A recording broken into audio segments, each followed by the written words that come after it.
All right, good evening. I'm back at the movies again, and I'm gonna check out a movie I used to watch a lot of times when I was a child. Is Godzilla. Man, there's so many Godzilla movies, ones made before I was born. So I'll let you guys know my review for this Godzilla movie, Godzilla Minus One, at the end of the movie.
All right, I just made it back home from watching Godzilla Minus One. That's an A-grade movie. Now, it is in Japanese language, but the subtitles in English are very easy to understand. There's enough time in between they're talking that you can read the subtitle and watch the film. So it takes place over a 2-year span, 1945 to 47. It's the end of the Pacific War. And a kamikaze pilot named Koshi is going to have a change of heart. He's going to land on the island with some mechanics in the Japanese army, and he wants them to fix his plane. And that time when night occurs, Godzilla's going to attack, and it's a smaller version Godzilla, and he's going to devastate this little small base.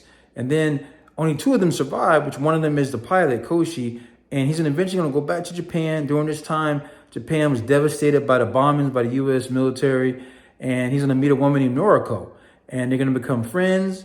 And over the 2 years, she's going to fall in love with him, but he hesitated to marry her because he's still having this traumatic event from encountering Godzilla.